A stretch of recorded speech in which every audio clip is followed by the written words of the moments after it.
প্রথমে আমরা যেটা করব সেটা হচ্ছে যে রাউটার R1 এ যেহেতু আমরা এখানে প্রথমে ওএসপিএফ টা শিখবো, একজন ওয়েট করতেছে, অ্যাড করে নি। হ্যাঁ, সো যেহেতু আমরা এখানে ওএসপিএফ কনফিগারেশন দিয়ে রাউটিংটা কনফিগার করতেছি ডাইনামিক, সো আমরা প্রথমে রাউটার R1 এ একটা ওএসপিএফ এর ইনস্টেন্স রান করাবো। ওকে, সো ইনস্টেন্স জিনিসটা কি? যেমন আপনারা যারা সিসকো করছেন তারা কিন্তু জানেন যে আমরা যখন ওএসপিএফ কনফিগার করি তখন সেখানকার কমান্ডটা কি, রাউটার ওএসপিএফ তারপরে একটা আইডি দিতে হয়, 1 বা 2 বা 3 বা এরকম কোন একটা আইডি দিতে হয়, সেটাকে আমরা বলি অ্যাকচুয়ালি ইনস্টেন্স। তারপরে আমরা কি দেই, নেটওয়ার্ক, নেটওয়ার্কের পরে নেটওয়ার্কটা দেই 192.168.1.0। তারপরে কি দেই, তারপরে দেই হচ্ছে ওয়াইল্ড কার্ড মাস্ক, তাই না, 0.0.0.255। অ্যাকচুয়ালি ওয়াইল্ড কার্ড মাস্কটা কি, সেটা হচ্ছে নেট, কি বলে, সাবনেট মাস্কের অপোজিটটা, তাই না? তো এই নেটওয়ার্কের সাবনেট মাস্ক কত, 192.168.1.0 এর জন্য সেটা হচ্ছে 255.255.255.0। ওয়াইল্ড কার্ড মাস্কটা জাস্ট তার সেটার অপোজিট, এবং সেটা হচ্ছে কি হয়েছে, একজন মনে হয় বারবার বের হয়ে যাচ্ছে আর ঢুকতেছে। আচ্ছা, এটার সাথে আরেকটা জিনিস আছে, সেটা হচ্ছে area. Suppose area 1, area 2, area 10, area 0, so যে কোনো একটা এরিয়া আমরা এটার সাথে প্রোভাইড করি। সো এই হচ্ছে যখন আমরা সিসকোতে কনফিগার করি তখন আমাদের এই জিনিসগুলো লাগে আমাদের ওএসপিএফ কনফিগার করার জন্য। সো প্রথম স্টেপ বাই স্টেপ আসি। প্রথম হচ্ছে রাউটার ওএসপিএফ দিয়ে আমরা রাউটারটাতে ওএসপিএফ রান করতেছি বা স্টার্ট করতেছি, তারপরে সেই ওএসপিএফ এর একটা প্রসেস আইডি দেই। সো ওএসপিএফ এর প্রসেস আইডি কি জিনিস, সেটা হচ্ছে একটা রাউটারের মধ্যে আমরা অনেকগুলো ওএসপিএফ রান করাইতে পারি। সো ধরেন এই রাউটারটা যদি অনেকগুলো রাউটারের সাথে কানেক্টেড থাকে, সো আমি এরকম করতে পারি যে এই রাউটারের সাথে এই রাউটারের একটা ডিফারেন্ট ওএসপিএফ ইনস্টেন্স রান হবে। ওকে, আবার এই রাউটার থেকে এই রাউটারের মধ্যে একটা ডিফারেন্ট ওএসপিএফ রান হবে, এই রাউটার থেকে এই রাউটারের মধ্যে একটা ডিফারেন্ট ওএসপিএফ রান হবে। তখন কি হবে, ওএসপিএফ এর তো একটা নিজস্ব একটা টোপোলজি আছে, একটা রাউটিং ক্যালকুলেশন মেকানিজম আছে। তখন কি হবে, প্রত্যেকটা ইনস্টেন্স ওয়াইজ আলাদা আলাদা এখানে রাউটিং ক্যালকুলেশনটা হয়। বাট রিমেম্বার, আমরা একটা সিম্পল নেটওয়ার্কে খুব বেশি কমপ্লেক্স যদি না করতে চাই, খুব বেশি কাজ যদি সেখানে না হয়, তাহলে আমরা নর্মালি কি করি, একটা সিঙ্গেল ইনস্টেন্স ক্রিয়েট করি এবং সেই ইনস্টেন্সের আন্ডারেই পুরো নেটওয়ার্কের ওএসপিএফটা আমরা কনফিগার করে থাকি। সো এটা হচ্ছে নর্মাল প্র্যাকটিস। বাট আপনি যদি একটা কমপ্লেক্স নেটওয়ার্কে কখনো কাজ করার সুযোগ হয়, তখন আপনি দেখতে পাবেন যে একটা রাউটারের মধ্যে অনেকগুলো ওএসপিএফ ইনস্টেন্স রান করে এবং সেগুলোর রাউটিং প্রোটোকলগুলো আলাদাভাবে ক্যালকুলেট করে আপনার কমিউনিকেশনটা করা হয়। বাট ওইটা খুব অ্যাডভান্স, আমি ওইদিকে যাব না, আমি জাস্ট একটা সিঙ্গেল ইনস্টেন্সেই থাকবো। আমি রাউটারে সবগুলা রাউটারে অ্যাকচুয়ালি ওএসপিএফ ইনস্টেন্স 1 আমি এনেবল করব, যাতে এগুলা সবগুলা একটা সিঙ্গেল ইনস্টেন্সে রান করে। তারপরে হচ্ছে নেটওয়ার্ক। নেটওয়ার্ক তো আমি জানি প্রত্যেকটা রাউটারের নিজস্ব কিছু নেটওয়ার্ক থাকে। রাউটার R1 এর কথা চিন্তা করলে রাউটার R1 এর নেটওয়ার্ক দুইটা, রাউটার R2 এর কথা চিন্তা করলে রাউটার R2 এর নেটওয়ার্ক দুইটা, এটা একটা রাউটার R3 এর কথা চিন্তা করলে রাউটার R3 এর নেটওয়ার্ক দুইটা। সো এখানে জাস্ট ফর ল্যাব পারপাস এভাবে দেখানো হয়েছে, বাট অ্যাকচুয়ালি যখন আপনি রিয়েল ফিল্ডে কাজ করতে যাবেন তখন হয়তো এরকম খুব সিম্পল নেটওয়ার্ক আপনার সামনে নাও পড়তে পারে। আপনার সামনে হয়তো কমপ্লেক্স নেটওয়ার্ক পড়বে, একটা রাউটারের অনেকগুলা ইন্টারফেস থাকতে পারে এবং সেগুলোর বিভিন্ন সাবনেট থাকতে পারে, সেগুলোর সাথে হয়তো ওএসপিএফ করতে হবে। But concept is same. যখন আপনি দুইটা দিয়ে করতে পারবেন তখন আপনি 10টা দিয়েও করতে পারবেন, কনসেপ্ট সেম, জাস্ট ওইটাই ফলো করতে হবে। সো আমরা যেটা করব, নেটওয়ার্ক গুলো অ্যাড করব ওএসপিএফ ইনস্টেন্সের ভেতরে এবং ফাইনালি আমরা এরিয়া অ্যাড করব। সো এরিয়ার কনসেপ্টটা কেন আসছে সেটা একটু বোঝাটা খুবই জরুরি, সেটা একটু বোঝানোর চেষ্টা করি আপনাদেরকে। এটা বোঝার জন্য আরেকটু ব্যাকে একটু যেতে হবে আমাদেরকে। যখন আমরা, আপনাদের মনে আছে হয়তো যে আমরা হচ্ছে লিংক স্টেট এবং ডিস্টেন্স ভেক্টর, এই দুইটা রাউটিং প্রোটোকলের নাম বলছিলাম, তাই না? সো লিংক, যদি আমরা একটা কমপ্লেক্স নেটওয়ার্কের কথা চিন্তা করি, এরকম ধরেন একটা নেটওয়ার্ক, এগুলো সব রাউটার, যদিও দেখতে রাউটারের মতো না, এগুলো সব রাউটার ধরেন।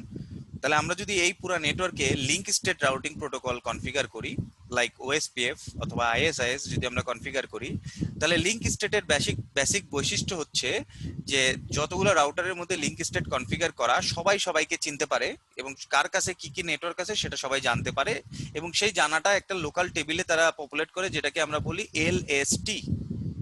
LST, link state table. Okay, এই লিংক স্টেট টেবিলের মধ্যে কি থাকে? এই টেবিলের মধ্যে থাকে এই রাউটারের কাছে কি কি নেটওয়ার্ক আছে সেগুলা, এই রাউটারের কাছে কি কি নেটওয়ার্ক আছে সেগুলা, এই এই রাউটারের কাছে কি, এই রাউটারের কাছে কি নেটওয়ার্ক আছে, সবগুলা এই টেবিলের মধ্যে থাকে। এই টেবিলটা অ্যাকচুয়ালি একটা বিগ টেবিল। ওকে, মানে যদি একটা কমপ্লেক্স নেটওয়ার্কের কথা চিন্তা করি, সো সিমিলারলি এই সেম টেবিল প্রত্যেকটা রাউটারের কাছে থাকে। এবং এই রাউটারের কাছে কি থাকবে? এই রাউটারের কাছে কি কি নেটওয়ার্ক আছে, এই রাউটার, এই রাউটার, এই রাউটার, আবার এই রাউটারের কাছে একটা লিংক স্টেট, মানে সবার কাছে একটা লিংক স্টেট টেবিল থাকবে। যার কারণে কি হয়, যখন একটা অনেক বড় কমপ্লেক্স নেটওয়ার্কের কথা আমরা চিন্তা করি, যেখানে 50টা রাউটার আছে, এই link state table becomes very big. Okay, অনেক বড় হয়ে যায়। সেই ক্ষেত্রে রাউটারটা একটা বিগ রাউটার লাগে, একটা হাই ক্যাপাসিটি রাউটার লাগে। ওকে, বাট যদি আমরা ডিস্টেন্স ভেক্টর রাউটারের কথা চিন্তা করি, ডিস্টেন্স ভেক্টর রাউটার হচ্ছে রাউটিং প্রসেস কম খায়। ছোট রাউটারে খুব সুন্দর distance vector routing protocol configure করা যায়, যেটা আমি প্রথমেই বলছিলাম যে রিপ ভার্সন 1 টু আইজিআরপি খুব অল্প রিসোর্স খায়, এই জন্য ইনিশিয়ালি আগেকার যুগে খুব মানুষরা রিপ ভার্সন 1 2 কনফিগার করতো। সো এই যে ডিস্টেন্স ভেক্টর, এটা কিভাবে কাজ করে? ডিস্টেন্স ভেক্টর রাউটিং প্রোটোকল কখনো তার নেইবার ছাড়া পৃথিবীতে আর কোনো রাউটার আছে ওটা সে জানার চেষ্টা করে না। মানে ধরেন এই রাউটারের কাছে তো অনেকগুলো নেটওয়ার্ক থাকতে পারে, খুব ভালো করে আমরা বোঝার চেষ্টা করি। ধরেন এই রাউটারের কাছে 5টা নেটওয়ার্ক আছে। ওকে, সেই 5টা নেটওয়ার্ক অ্যাকচুয়ালি এই রাউটারের কাছে আছে, কিন্তু ও কিন্তু জানে না যে এই 5টা নেটওয়ার্ক এই রাউটারের কাছে আছে। ও কি জানবে? ও জানবে ওর নেইবারের কাছে এই 5টা নেটওয়ার্ক আছে। তো নেইবারেরও তো নিজস্ব 5টা ধরেন নেটওয়ার্ক আছে। ও কি করবে? এই 5টা এবং এই 5টা, এই 10টা টোটাল করে একে পাঠাবে, যদি ডিস্টেন্স ভেক্টর হয়। মানে ডিস্টেন্স ভেক্টরের কনসেপ্টটা হচ্ছে ও অলওয়েজ নেইবারের আপডেট গুলা রিসিভ করে, অন্য কারো কাছে কি আছে না আছে সেটা নিয়ে তার মাথা ব্যথা না। এই জন্য ডিস্টেন্স ভেক্টর রাউটিং প্রোটোকল লো প্রসেস নেয়, ছোট রাউটারের মধ্যে কনফিগার করা যায়, বাট লিংক স্টেট ইটসেলফ একটা বিশাল রাউটিং টোপোলজি মেনটেন করে, যেটাকে আমরা এলএসটি বলি। সো এইটা, এই লিংক স্টেট টেবিলটা ক্যালকুলেট করার জন্য তার অনেক প্রসেস লাগে। রাউটারের ব্যাকএন্ডে সিপিইউ, মেমোরির অনেক কাজ আছে। যেহেতু লিংক স্টেট টেবিলটার মেমোরিতে জমা হয়, সিপিইউ দিয়ে ক্যালকুলেট হয়, এলএসএ বলে, এলএসএ লিংক স্টেট আপডেট পাঠায়, link state advertisement, sorry link state advertisement, LSU link state update. So এইগুলো হচ্ছে ওএসপিএফ এর ভিতরে অনেক কিছু আছে, যেগুলো আপনারা হয়তো পড়লে বুঝতে পারবেন। আমি জাস্ট খুব বেসিক লেভেল থেকে বোঝানোর চেষ্টা করতেছি। যেহেতু এই এলএসটিটার পপুলেট করে, এই জন্য কি করে, রাউটারেরটা অনেক বড় ক্যাপাসিটির লাগে। কিন্তু সবসময় তো আমাদের বড় রাউটার কেনা পসিবল হয় না। সেই জন্য আমরা কি করি, আমরা পুরো নেটওয়ার্ক গুলাকে এরিয়া ওয়াইজ ডিভাইড করি। ওকে, সো এরিয়া ওয়াইজ ডিভাইড করলে সুবিধা কি? সুবিধা হচ্ছে যে সাপোজ আপনার কাছে যদি 50টা রাউটার থাকে একটা নেটওয়ার্কে, আপনি যদি সবগুলা রাউটারকে একটা সেম এরিয়াতে রাখেন, তাহলে এই 50টা মিলে একটা এলএসটি করবে। 50টা রাউটার মিলে একটা এলএসটি করবে, যেটা একটা বিশাল টেবিল হবে। ওকে, বাট আপনি যদি এরকম করেন, এই 50টা রাউটারকে আপনি যদি 5 ভাগে ভাগ করে ফেলেন, মানে 5টা এরিয়াতে ভাগ করে ফেলেন, area 0, area 10, area 20, area 30, area 40, তাহলে 5টা হয়ে গেল। এই 5টা এরিয়াতে ভাগ করলে প্রত্যেক এরিয়াতে তাহলে এখন রাউটার পড়তেছে কয়টা করে? 10টা করে। তাহলে এখন আপনার কি হবে, এই 10টা এরিয়ার জন্য 10টা এলএসটি প্রডিউস হবে। ওকে, এই 10টা এলএসটি কি হবে, তখন 10টা এলএসটি গুলা আপনার ছোট ছোট হয়ে আসবে, যেহেতু আগে 50টা রাউটার মিলে একটা হচ্ছিল, এখন একটা রাউটার মিলে হচ্ছে। সো এই জন্য আমরা কি করি, আমরা যখন ওএসপিএফ কনফিগার করি তখন সেখানে এরিয়া দিয়ে ভাগ করে ফেলি। এটা হচ্ছে কেন আমরা এরিয়া করি ওএসপিএফ এ, এটার উত্তর। বাট এগেইন, যদি আপনার কাছে 2টা 3টা 5টা 10টা রাউটার থাকে, আপনার মাল্টি এরিয়া কনফিগারেশনটা প্রয়োজন নেই।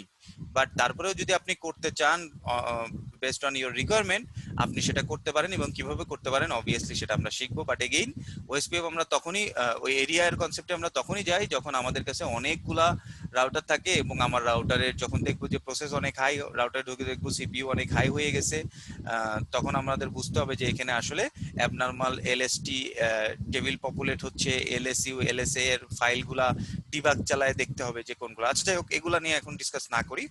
সো আমরা এখন খুব বেসিক লেভেলের, আমরা প্রথমে যেটা করবো একটা সিঙ্গেল এরিয়া ওএসপিএফ কনফিগার করব বিটুইন রাউটার R1 এবং R2।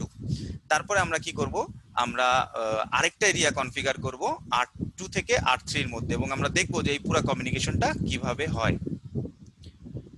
ওকে, সো আমি প্রথমে রাউটার R1 এ চলে যাই। এটা হচ্ছে আমাদের router R1।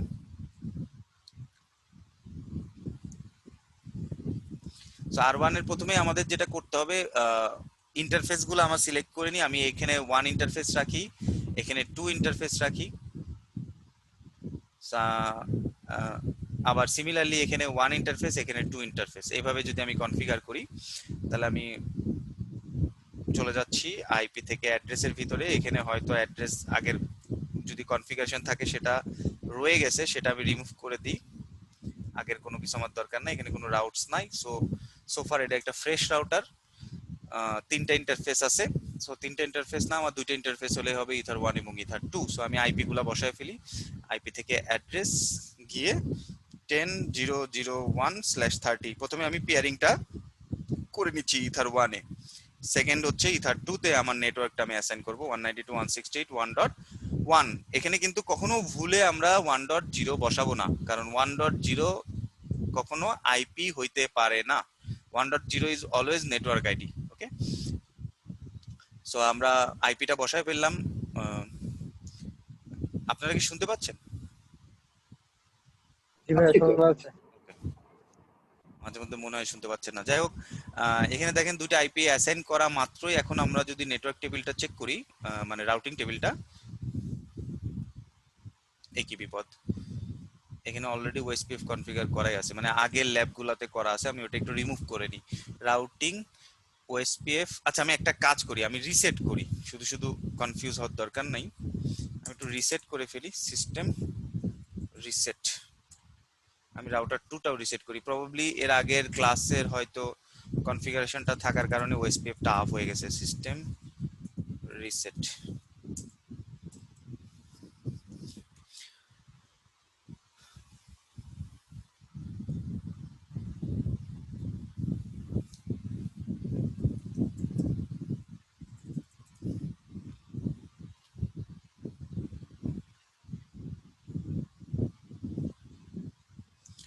System identity set name, এটার নাম দিলাম R1, আর এটার নাম দিব R2। System identity set name R2।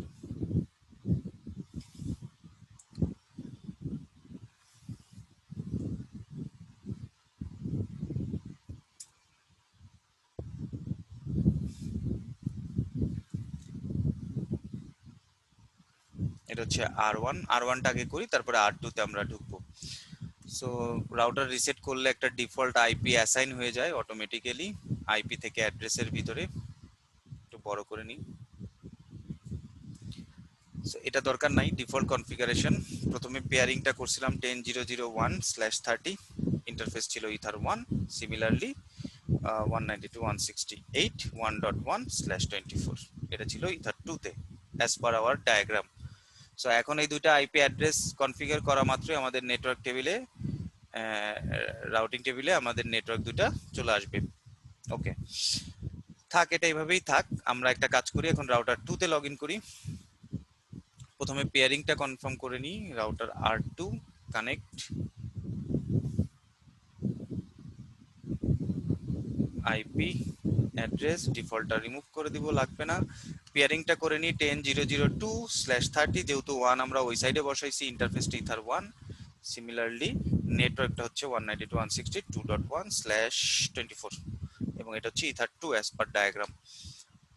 So প্রথম যে কাজটা করতে হয় বিফোর রাউটিং, আপনার পিং চেক করে নিতে হবে, যাতে আপনার রাউটার দুটার রিচেবিলিটি ঠিক আছে কিনা এটা জানাটা বোঝাটা অনেক জরুরি। সো আমি রাউটার R1 থেকে R2 এর আইপি কে পিং করব, পিং 10.0.0.2, কারণ 1 আমার আইপি, 2 আইপি তে পিং পাচ্ছি, তার মানে আমার পেয়ারিংটা ঠিক আছে। সিমিলারলি এই সাইড থেকে 001 1টা হচ্ছে রাউটার R1 এর আইপি। সো পিং ঠিক আছে, তার মানে আমি এখন ওএসপিএফ কনফিগার করতে পারবো যেহেতু রিচেবিলিটি আছে। সো আমি এখন প্রথমে যেটা করব, রাউটার R1 এ ওএসপিএফ এর প্রসেসটাকে স্টার্ট করব। রাউটিং ওএসপিএফ, এটা হচ্ছে এখানে একটা দেখতেই পাচ্ছেন ইনস্টেন্স লেখা আছে। সো ওএসপিএফ এর কনফিগারেশন স্টেপটা তিনটা স্টেপে আছে। প্রথমটা হচ্ছে ইনস্টেন্সে কাজ করতে হয়, দ্বিতীয় হচ্ছে এরিয়াতে কাজ করতে হয়, চতুর্থ হচ্ছে নেটওয়ার্কে কাজ করতে হয়। কিছুক্ষণ আগে আমি কিন্তু বলছি যে সিসকোর যে কমান্ড, সেই কমান্ডের সাথে same to same instance ID declare করা, এরিয়া ডিক্লেয়ার করা, আর রাউটারের নেটওয়ার্ক গুলাকে ডিক্লেয়ার করা। সো ইনস্টেন্সের মধ্যে এসে দেখেন আমি অলরেডি বাই ডিফল্ট একটা ইনস্টেন্স দেখতে পাচ্ছি। সো রাউটারের মধ্যে ডিফল্ট একটা ইনস্টেন্স কনফিগার করাই থাকে, এই জন্য আমার আর এখানে ইনস্টেন্স নতুন করে কনফিগার করার কিছু নাই। সো আপনার এই ইনস্টেন্স কনফিগারেশনটা স্কিপ করলেও চলবে। সেকেন্ড হচ্ছে এরিয়া। সো আপনি যদি আরেকটা ইনস্টেন্স করতে চান, সেক্ষেত্রে আপনি আরেকটা ইনস্টেন্স আরেকটা আইডি দিয়ে, সাপোজ ওএসপিএফ 1 নামে আরেকটা ইনস্টেন্স আপনি চাইলে করতে পারেন যদি আপনার রিকোয়ারমেন্ট থাকে, কিন্তু আমাদের না থাকার কারণে আমরা ডিফল্ট যে ওই ইনস্টেন্সটা করা থাকবে ওইটাই আমরা ইউজ করব। আবারও বলতেছি, ইনস্টেন্স মানে হচ্ছে রাউটারের মধ্যে মাল্টিপল ওএসপিএফ প্রসেস চালানোর জন্য এই ইনস্টেন্সটা করা হয়। 2 নম্বর হচ্ছে এরিয়া। সো এরিয়ার মধ্যে এসে দেখেন, এরিয়ার মধ্যেও একটা ব্যাকবোন এরিয়া নামে একটা ডিফল্ট এরিয়া করা থাকে, যেটাতে এই যে ইনস্টেন্স যেটা ক্রিয়েট করা, এখানে যেখানে একটা ডিফল্ট যে ইনস্টেন্স ক্রিয়েট করা, সেই ইনস্টেন্সটা কিন্তু অলরেডি এখানে কল করাই আছে। মানে ইনস্টেন্স যেটা ক্রিয়েট করা সেটা এরিয়ার মধ্যে কল করতে হবে। আপনি যদি অন্য একটা ইনস্টেন্স ক্রিয়েট করতেন, সেটা আপনি যে এরিয়াটা ইউজ করবেন সেই এরিয়াতে কিন্তু কল করা থাকতে হবে। সো আমরা এটাতে ক্লিক করে দেখি, দেখেন এখানে যে ইনস্টেন্সটা যদি অন্য কোনো ইনস্টেন্স থাকতো, এটা আমরা এখান থেকে ড্রপ ডাউন থেকে সিলেক্ট করে নিতাম। বাট এখানে এগেইন আমি আবারও বলি, এটা হচ্ছে বাই ডিফল্ট একটা এরিয়া কনফিগার করাই থাকে মাইক্রোটিকে, এবং সেটাকে আমরা বলি ব্যাকবোন এরিয়া। এই যে এখানে লেখা আছে ব্যাকবোন এরিয়া, এবং এটা ব্যাকবোন এরিয়াকে আরেকটা নাম হচ্ছে এরিয়া জিরো, বা এরিয়া জিরোর আরেকটা নাম হচ্ছে ব্যাকবোন এরিয়া। সো একটা কনসেপ্ট আছে, যদি আপনি সিঙ্গেল এরিয়া ওএসপিএফ করতে চান, খুব ভালো করে শুনেন, যদি আপনি সিঙ্গেল এরিয়া ওএসপিএফ করতে চান তাহলে আপনার এরিয়া জিরো ইউজ করতে হবে। আপনি এরিয়া 1, এরিয়া 10, এরিয়া 200 ইউজ করতে পারবেন না, মানে যদি একটাই এরিয়া থাকে। যদি মাল্টিপল এরিয়া থাকে তাহলে জিরোর পাশাপাশি বা ব্যাকবোনের পাশাপাশি অন্য একটা এরিয়াও আপনি চাইলে ইউজ করতে পারবেন, বাট একটা এরিয়া থাকলে যেটা ডিফল্ট আছে এটা ইউজ করতে হবে, আর কোনো অপশন নাই। সো এরিয়া অলরেডি ক্রিয়েট করাই আছে, আমার এখানে আর কোনো কাজ করতে হচ্ছে না। সো আমি 3 নম্বর স্টেপে চলে যাব, যেটা হচ্ছে আমার নেটওয়ার্ক। নেটওয়ার্কটা কই, এই যে নেটওয়ার্ক। সো নেটওয়ার্কের মধ্যে গিয়ে কিচ্ছু না, জাস্ট আমার যে দুটা নেটওয়ার্ক, সেই দুটা নেটওয়ার্ক আমি ডিক্লেয়ার করব, এবং কোন এরিয়ার আন্ডারে ডিক্লেয়ার করতেছি সেটা আমার বলে দিতে হবে। সো আমার এই নেটওয়ার্ক দুটো হচ্ছে 10.0.0/30, এটা হচ্ছে আমার প্রথম নেটওয়ার্ক, এবং এই নেটওয়ার্কটা কোন এরিয়ার আন্ডারে আমরা বলতেছি সেটা কিন্তু আমার অবশ্যই বলে দিতে হবে। Apply okay. সো এটা হচ্ছে ব্যাকবোন এরিয়া। সিমিলার এরকম হয়ে থাকলো কেন? 10.0.0/30।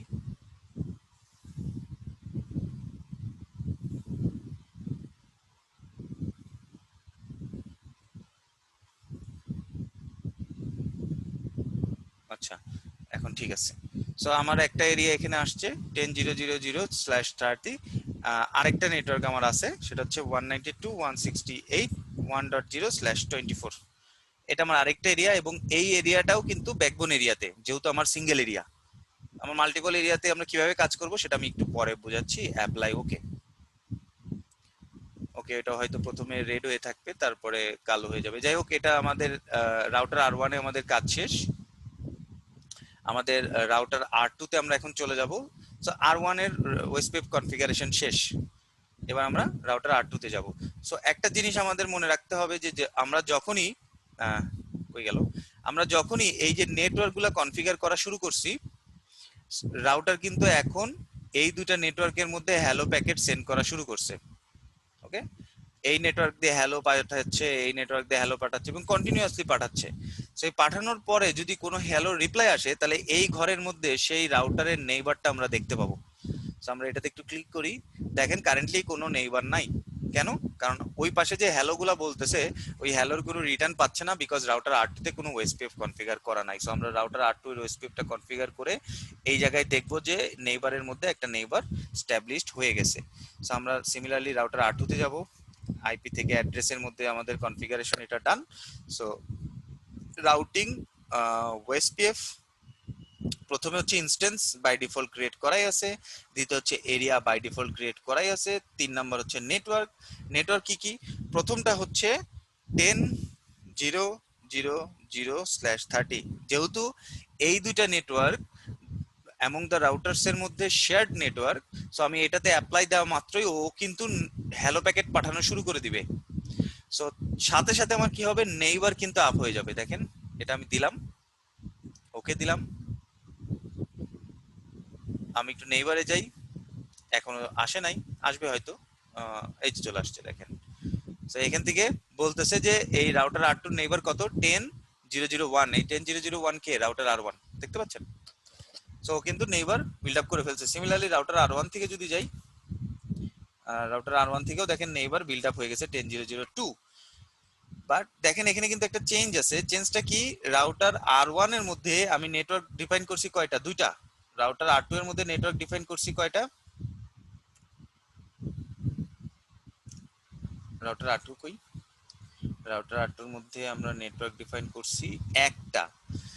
তাহলে এখন তারা তো একে অপরের নেইবার হইছে, রাইট? এই কনসেপ্টটা একটু ভালো করে বুঝেন তাহলে ক্লিয়ার হয়ে যাবে। এরা কিন্তু একে অপরের নেইবার এখন হয়ে গেছে। রাউটার R1 তার এই নেটওয়ার্ক কিন্তু অ্যাডভার্টাইজ করা শুরু করে দিছে। কেন? কারণ আমি এইটা নেটওয়ার্কের মধ্যে অ্যাড করে ফেলছি। সো আমি যদি R2 এর রাউটিং টেবিল দেখি তাহলে কিন্তু আমি দেখতে পাবো 192.168.1.1 is already there, 192.168.1.0 এটা অলরেডি আছে। এবং এখানে দেখেন লেখা আছে কি, DAO, D for dynamically learn route, A for active route, O for OSPF route। ওকে, এটা কি DAC? ডি মানে কি? ডি মানে ডাইনামিক, এটা আপনি অ্যাড করেন নাই, অটোমেটিক্যালি আসছে, এই জন্য এটা ডাইনামিক। এতে অ্যাক্টিভ মানে এই রাউটটা কারেন্টলি কাজ করতেছে। আর সি মানে কানেক্টেড। মনে আছে আমি বলছিলাম যে নেটওয়ার্ক গুলা কানেক্টেড থাকে, যে আইপি গুলা কানেক্টেড থাকে সেগুলোর নেটওয়ার্ক গুলা কানেক্টেড রাউট হিসেবে এখানে আসে। দেখেন ডিএসসি, ডিএও, বিজিপি হলে ডিএবি পাবেন। একটু পরে আমরা, একটু পরে কি আজকের ক্লাসে আর হয়তো হবে না বিজেপি করা, নেক্সট ক্লাসে হয়তো আমরা দেখবো। আরেকটু এদিকে আনলে ভাই আমরা ডিসটেন্সটাও দেখতে পারি। হ্যাঁ, তারপরে আমরা একটা কাজ করি এখন। এবার রাউটার R1 এ যদি আসি, রাউটার R1 এ কি আমি এখন এই নেটওয়ার্কটা দেখতে পাবো? অ্যান্সার হচ্ছে নো। কেন দেখতে পাবো না? কারণ আমি এখনো কিন্তু রাউটার R2 তে এই নেটওয়ার্কটা অ্যাডভার্টাইজ করি নাই। তো আমি একটু রাউটিং টেবিলটা দেখি, এখানে কিন্তু 192.168.2 নাই। কেন নাই? কারণ আমি এখানে নেটওয়ার্ক টেবিল থেকে অ্যাডভার্টাইজ করি নাই। সো আমি নেটওয়ার্ক টেবিল থেকে এটা অ্যাডভার্টাইজ করি 192.168.2.0/24। ওকে, এটা এখানে চলে আসবে, হয়তো চলে আসছে দেখেন, এবং চলে আসছে। এবং সাথে সাথে এটা বলে দিচ্ছে যে এটা DAO, dynamically active OSPF route. সাথে আপনার ডিস্টেন্সও আপনি দেখতে পাচ্ছেন 110, যেহেতু এটা ওএসপিএফ দিয়ে লার্ন করছে। আর যেহেতু এগুলা কানেক্টেড, সো কানেক্টেড রাউটস গুলা জিরোতে থাকে। ওকে, সো এটা হচ্ছে আমাদের খুব সিম্পল একটা OSPF configuration between two router, যদি আমাদের সিঙ্গেল এরিয়া ওএসপিএফ হয়। বাট আমরা এখন যেটা করব, আমরা আরেকটা রাউটারকে ইন্ট্রোডিউস করব এখানে, মানে যেটা হচ্ছে রাউটার 3। এবং আমরা যেটা করব সেটা হচ্ছে রাউটার R1 এবং R2 এর মধ্যে যে প্রসেসগুলো চলতেছে এটাকে আমরা একটা এরিয়ার মধ্যে ডিক্লেয়ার করব। আমার দাগটা একটু খেয়াল করেন, আমি যে পেন্সিল দিয়ে দাগ দিচ্ছি এই দাগটা একটু খেয়াল করেন। এটা হচ্ছে আমাদের একটা এরিয়া, আর একটা এরিয়া হচ্ছে এইটা।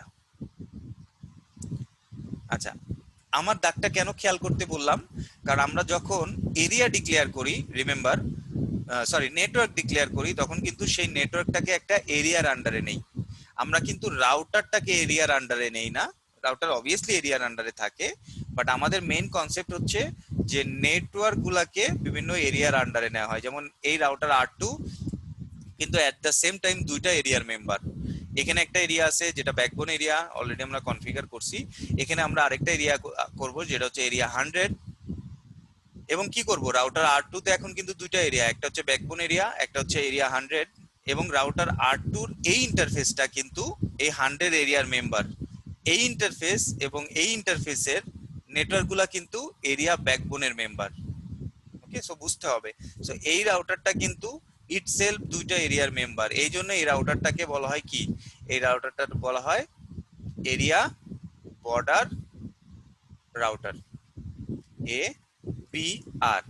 মানে যেহেতু এটা এরিয়া বর্ডার রাউটার, এই জন্যই বলা হয় যে এইটা দুইটা এরিয়াকে কানেক্ট করে, এই জন্য এটাকে বলা হয় এবিআর। ওএসপিএফ এ আরেকটা কনসেপ্ট আছে, সেটা হচ্ছে এএসবিআর, অটোনোমাস সিস্টেম বর্ডার রাউটার। এটা আপনারা একটু নেটে ঘাটাঘাটি করে পড়ে নিন। যদি আমরা আরেকটা রাউটিং প্রোটোকল অ্যাড করতে চাই কোন একটা রাউটারে, সাপোজ আমার আরেকটা ওএসপিএফ নেটওয়ার্ক আছে বা এখানে আরেকটা ইআইজিআরপি নেটওয়ার্ক আছে, সো এই ইআইজিআরপি নেটওয়ার্কটাকে যদি আমরা আমাদের এই রাউটারে কানেক্ট করতে চাই, তখন এই রাউটারটা at the same time ABR এবং ASBR, okay, A autonomous system border router, যেটা দিয়ে আমার একটা ডিফারেন্ট রাউটিং টোপোলজি ইন হচ্ছে, এই জন্য এটাকে এএসবিআর বলে। আর এবিআর এই জন্যই বলে যে এটা হচ্ছে আপনার দুইটা এরিয়াকে কানেক্ট করতেছে। এখন আমরা যেটা করব অ্যাজ পার আমার একটা কোশ্চেন ছিল। অবশ্যই বলেন না, কোশ্চেন করতেছেন না, আমি ভাবতেছি সবাই বুঝতেছেন। ভাইয়া আচ্ছা, সেটা হচ্ছে প্রত্যেকটা নেটওয়ার্কই তো হচ্ছে এক একটা এরিয়া, রাইট? তো মানে প্রত্যেকটা আমি এরিয়া সিসকো, এক একটা এরিয়া না, প্রত্যেকটা এরিয়ার আন্ডারে বিভিন্ন নেটওয়ার্ক থাকতে পারে। মানে আচ্ছা হ্যাঁ একটা এরিয়ার প্রত্যেকটা এরিয়ার, আন্ডারে নেটওয়ার্ক থাকতে পারে অনেকগুলা। আচ্ছা যদি বিষয়টা এমন হয় যে মানে বিষয়টা এমন বলতে যদি আমি এমন করি যে হচ্ছে এই যে 10.0.0./30 যে নেটওয়ার্কটা আছে এটারে আমি এরিয়া 0 মানে ব্যাকবোন এরিয়ার আন্ডারে ডিক্লেয়ার করলাম, তারপর হচ্ছে 192.168.2.0./24 এটারে আমি অন্য একটা নেটওয়ার্কে অন্য একটা এরিয়ার আন্ডারে ডিক্লেয়ার। করতে পারেন, সমস্যা তো নাই। মানে আপনি এইটুক মিলে একটা এরিয়া বানাইলেন আর এইটুক মিলে আরেকটা এরিয়া বানাইলেন, সমস্যা তো নাই। বুঝতেছেন আমার কথা? আপনার কথা শুনতে পাচ্ছি না কিন্তু। Hello, hello, hello.